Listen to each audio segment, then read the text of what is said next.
Ghosts, spirits, poltergeists. Are they real or just figments of overexcited imaginations? It's just things you couldn't explain. Felt like somebody had poked me and... I was quite amazed to see it, thinking, oh, I don't believe in ghosts, but I'm looking at one right now.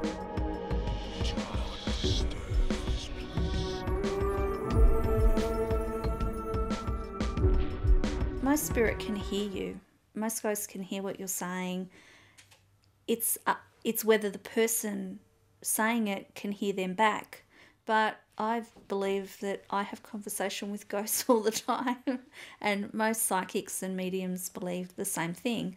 I know my uncle passed away, and I am able to call him when I need him, and mostly he'll come, and I can have a conversation with him as though he's sitting right here and speaking to me. Christine does not claim to be foolproof or able to always understand what the dead are trying to tell her. Many of the messages she claims to get from spirits are confusing and vague. Some psychics liken trying to understand the dead to be like trying to understand someone speaking in a foreign language which you have never before spoken.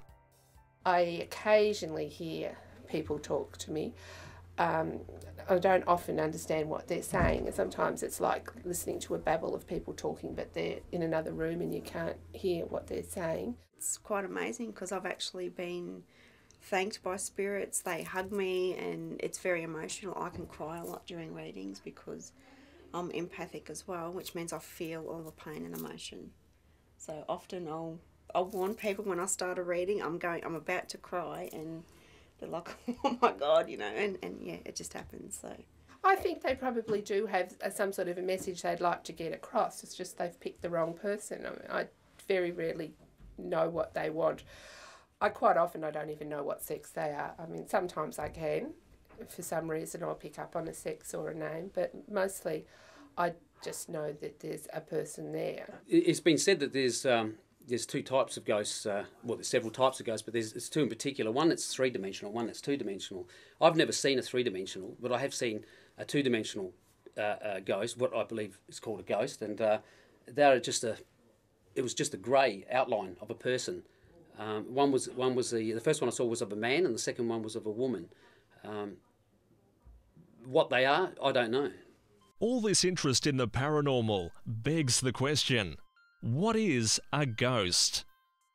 I think the best way to describe a ghost is a manifestation of some type believed to be of a person who has died. And that could be anything from a vision, seeing something that you might say, wow, that's a ghost, or seeing evidence of something that's occurred and saying, well, a ghost could have done that. From what I've read and what I've studied,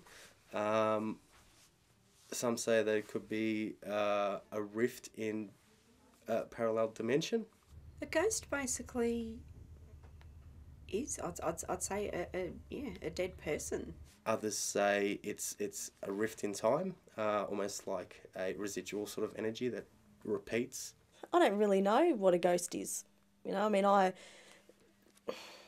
would say that it would be someone who's passed over and, you know, is gone basically. But I'd like to believe that it's some sort of explanation as to an afterlife. That's honestly what I would like to see, and I'd like to meet an intelligent haunting, sort of, rather than something that's residual. There is ghosts and there is spirit. In my opinion, it tends to be the opinion of a lot of people involved in this sort of phenomena, that ghosts are those that die and don't actually move on to wherever they should be going after death. They're stayed around on this plane. And then there are spirits. Spirits have moved on and they can come back at will or as required. The Spook Spotters are going on a night tour to investigate some of Ballarat's main streets. They intend to pay particular attention to any buildings which have had reports of ghostly activity or tragic events. They begin at Ballarat University, part of which used to be the old jail. We're here at the old Ballarat jail, which is the new Ballarat University. The building just that I'm standing in front of just here is actually the original outside building to the actual jail. The two little house buildings either side, they're original. And if we go through this main front gate, which was the main front gate to the jail, we go through a second area, which was where the old gallows used to be, and is now where the university cafeteria is. Let's go.